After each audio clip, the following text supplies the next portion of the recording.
Le début de l'année s'ouvre sur une bonne nouvelle. Le département a confirmé sa dynamique démographique en passant le cap symbolique des 600 000 habitants.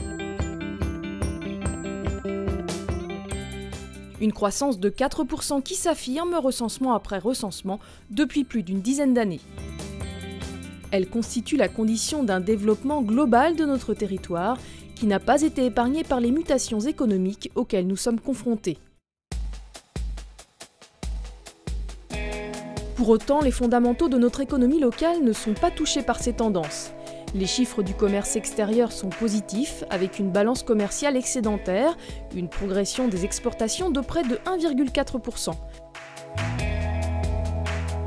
Les investissements progressent de 5%, la consommation des ménages également en augmentation de 2%. Mais d'autres indicateurs sont mal orientés, en premier lieu le chômage dont la progression se poursuit et atteint 9,7%. Si l'été ensoleillé est arrivé à point nommé pour un secteur d'activité stratégique pour le territoire qu'est le tourisme, il ne suffit pas à relancer une dynamique que l'ensemble de la Bretagne cherche à recréer. En s'appuyant à la fois sur l'attractivité de nos paysages naturels, la force de notre identité, mais aussi sur la modernisation de nos infrastructures ferroviaires, les Côtes d'Armor ont toute leur place dans les destinations touristiques bretonnes.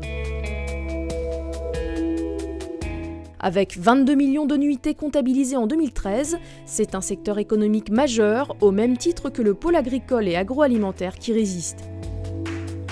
Des situations contrastées, un secteur avicole qui souffre, notamment dans le sud du département, alors que l'abattage bovin reste stable par rapport à 2012 et l'abattage porcin progressant de 0,5%. Par ailleurs, des initiatives marquent le territoire. Les collectivités locales confirment leur volonté d'investissement en 2014 et dans les années à venir.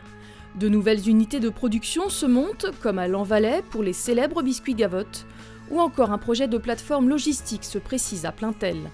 Dans le même temps, le consortium Elle Marine confirme sa volonté de construire le champ d'éoliennes offshore en baie de Saint-Brieuc. Plus largement, la démarche Agir ensemble pour le Nord-Bretagne a recensé une centaine de projets dans le département, dans le domaine de l'enseignement supérieur, des infrastructures économiques et des équipements touristiques, portuaires et de la recherche, et devraient voir leur réalisation d'ici 2020.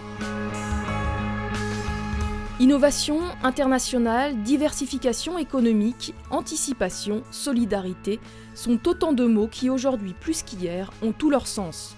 Cela doit être le quotidien des entreprises et des collectivités qui les accompagnent.